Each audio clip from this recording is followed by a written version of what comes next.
Hey everyone, this is Richard, and thanks for joining me again for another episode of the podcast that asks, What's Spinning? As for what's spinning with me, well, it's been cold and cloudy here, so I started out the day with the album Fantasies by Metric, and then followed that up with a little more energy from Less Than Jake's Hello Rockview. Metric, if you're not familiar with them, is a Canadian band that formed in the late 90s. I guess they'd be considered indie or alternative rock, but with a heavy use of synthesizers. I first got turned on to them around 2012 after hearing the song Youth Without Youth from their Synthetica album, and after consuming that album, I decided to explore the rest of their discography and fell in love with this album, Fantasies. It was released in 2009, and I believe it's the band's fourth release. If you ever come across it on vinyl, I highly recommend it. The second band I mentioned was Less Than Jake and their album Hello Rockview. People who know me and my musical taste know that I love the whole ska punk scene that was alive in the mid to late 90s, and Less Than Jake falls into that sweet spot. I think I might have mentioned in the last episode that I recently saw Less Than Jake open for last year's Descendants show, and I've got to say they were still killing it. I mean, they've aged a little bit just like me. I think the trombone player was running around stage with a knee brace on. But you know, still rocking out. Let's see a little more about them. They formed in 1992 in Gainesville, Florida. Hello Rockview was their third studio album release, released in 1998. And it really showcased their growth from their earlier albums. This one and Anthem are probably my favorite of their albums. But they did release a pretty good EP about 2 years ago called Sound the Alarm, and I would have to put it up there as well. I know you can find Sound the Alarm and Hello Rockview on vinyl, but I'm not too sure about Anthem. I don't have it on vinyl, so that leads me to believe it's pretty hard to find if it does exist.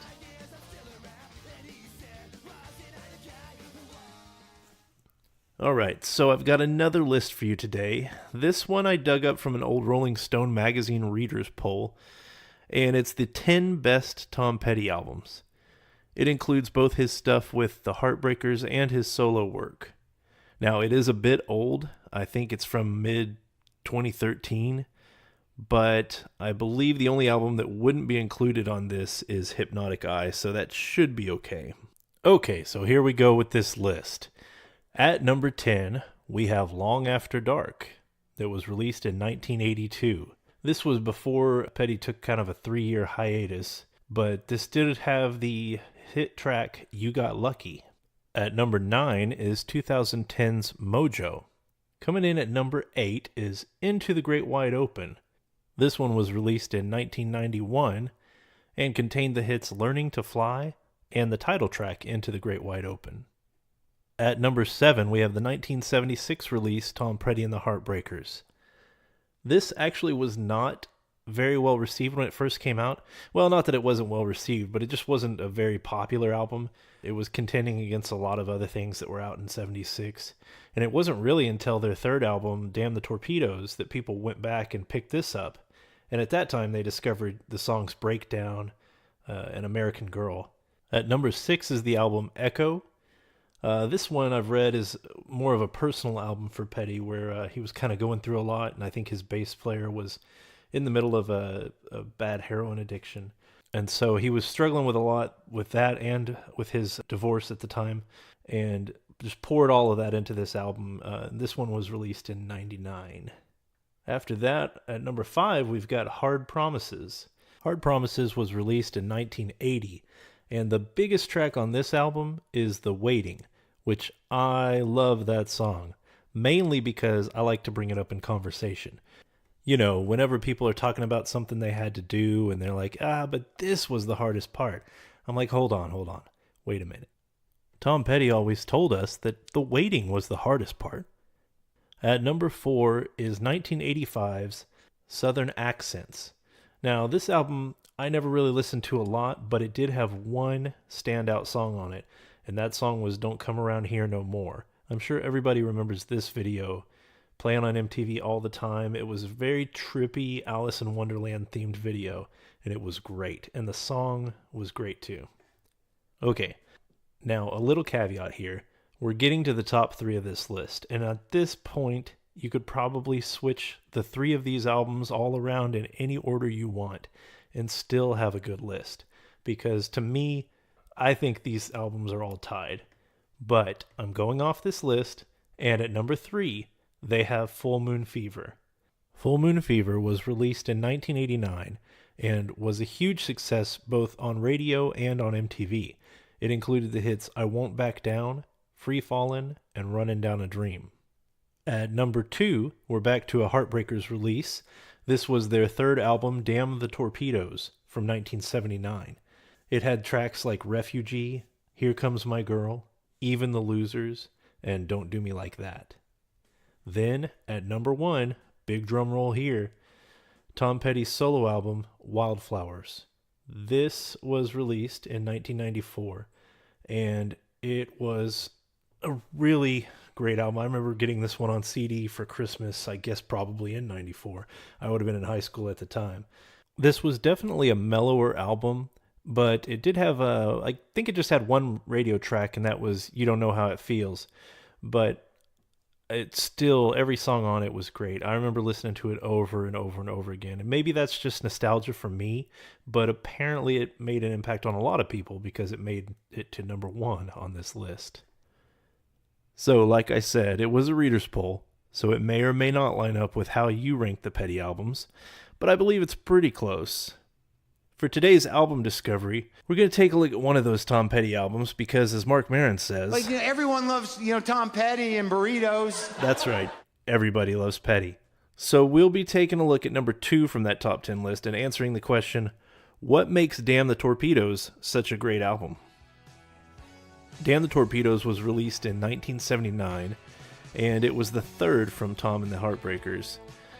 After the hype generated after their first self-titled release, this was the album that could live up to that hype. It was recorded at the famous Sound City Studios, and if you haven't yet checked out Dave Grohl's documentary on Sound City, you've now got some homework. Track that down and watch it, and you won't be disappointed. The album was produced by Jimmy Iovine, who later co-founded Interscope Records, and also co-founded Beats Electronics with Dr. Dre. As for the tracks on this album, it almost reads like a greatest hits collection. Some of the bigger ones that stand out are Refugee,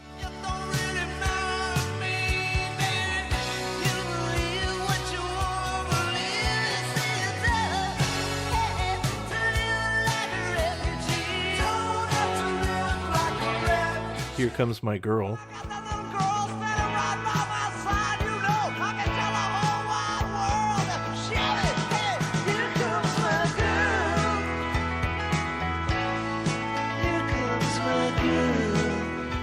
Even the Losers, which has a pretty Chuck Berry-like guitar solo.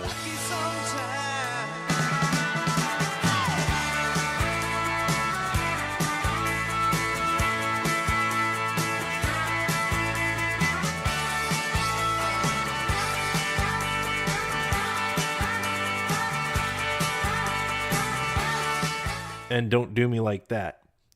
This one has kind of a Jay Giles band sound to it.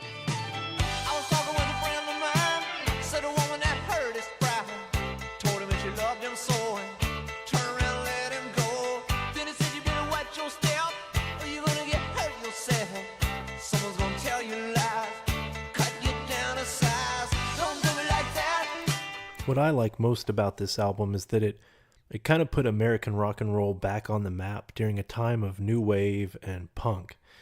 The combination of rock guitar with organ and punchy drums really kind of complete the whole just rock and roll feel on this album.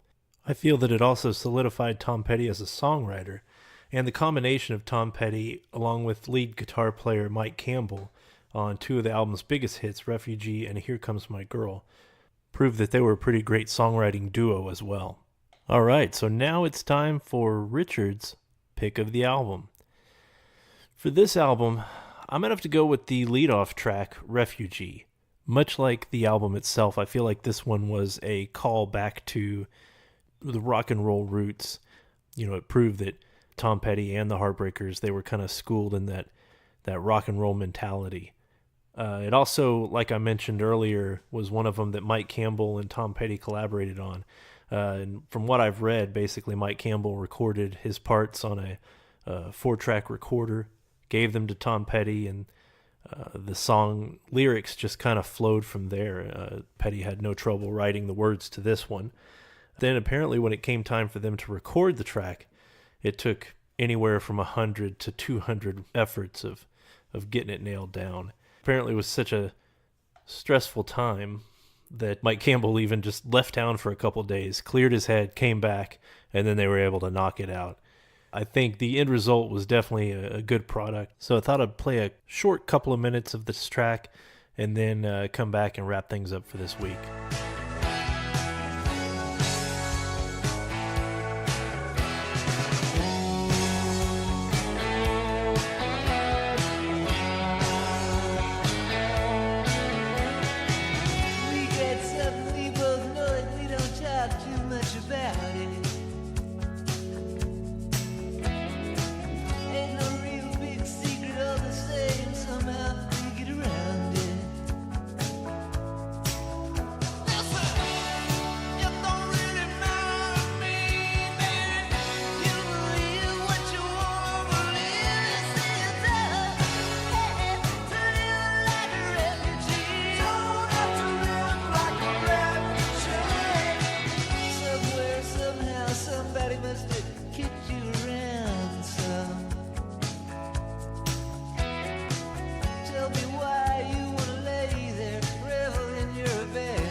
So I hope you enjoyed that look at Tom Petty and the Heartbreakers' Damn the Torpedoes. And if you enjoyed that one, definitely go and take a listen to my last episode about Fleetwood Mac's Rumors. I've gotten a lot of positive feedback about that. A lot of people telling me that they were inspired to go listen to the album again or maybe even go purchase it on vinyl. In fact, my own kids, they both want to get that for their own collections now. They're all excited about knowing more about that album and being able to listen to it with a better appreciation. What have I gotten recently that I could share? Rhino did a recent release of a series they have called Start Your Ear Off Right. And they release a bunch of classic albums and new versions or maybe colored vinyl releases. One of those that came out recently was the Crosby, Stills, Nash & Young compilation called So Far, which I think this is a great collection of some of their biggest and best songs. That came out recently on white vinyl, so I added that. I've already got Deja Vu in my collection, and this one just kind of rounds out maybe some songs that weren't on that album. Although if you ask me, that one has all of their best songs. What else have I added? Picked up a copy of Genesis self-titled release. Picked that up down in Dallas at Josey Records. Also got an older edition of Best of the Doors there. So I was pretty excited about those. I don't have a lot of Doors albums. Actually, I don't have any currently. I used to and sold them, but the Doors are a band that I like their hits, but some of their songs can kind of go on a little long for me, and so this is a good way for me. I normally don't tout compilation albums, but sometimes they work best if it's a band that you don't like every song they do. And the last item I picked up from the used section at Josey Records is an album called Anna Divina by a band called River City. Sometimes they were also known as River City Street Band. So this album, I've owned it a few different times, but I always go back to it, and I see it all the time at used record stores, which is surprising to me. I thought that it was just something that my dad had in his collection because he happened to go to college at the University of Arkansas. And I thought this band was just, I knew that they were from kind of that area. So I just thought it was something that he knew of. I didn't think that it would be at record stores all over the place.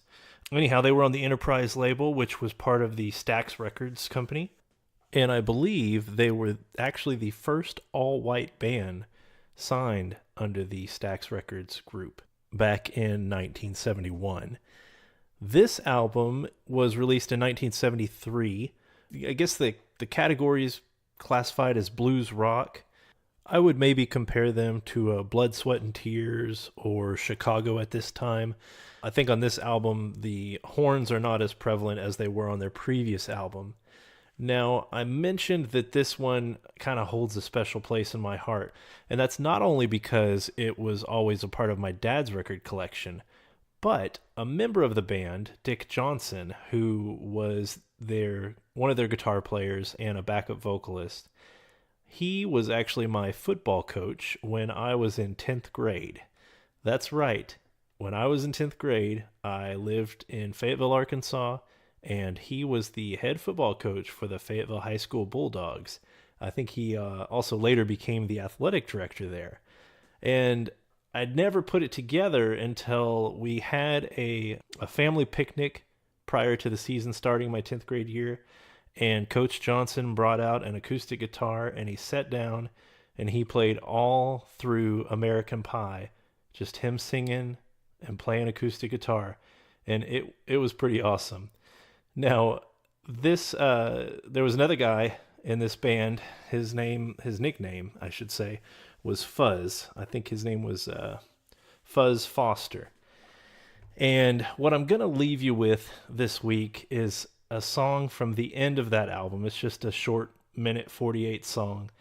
It doesn't follow the format of the rest of their songs, which, like I said, was a blues rock style. Instead, this is kind of just a silly little song that they added at the end, and I've always thought it was just hilarious. It's even more hilarious thinking that it was my high school football coach that was part of this band. The song is called Roll Another Joint, Fuzz, and it goes a little like this. Roll another joint, Fuzz. Roll another joint, Fuzz. Roll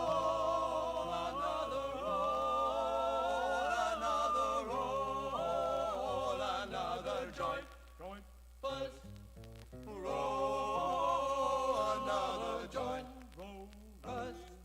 Roll another joint, Fuzz.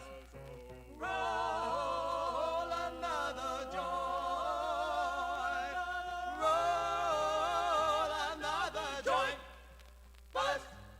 Roll another joint, Fuzz. Roll another joint, Fuzz. Roll another joint, Fuzz. Oh, I have rolled another joint. Yes, I have rolled another joint. Oh, I have rolled another joint. So now that we can all get stoned, yes, you have rolled another joint, Fuzz. Rolled another joint, Fuzz. Yes, he has rolled another joint. Yes, he has rolled a joint, Fuzz. Have a good week, and I'll talk to you guys later.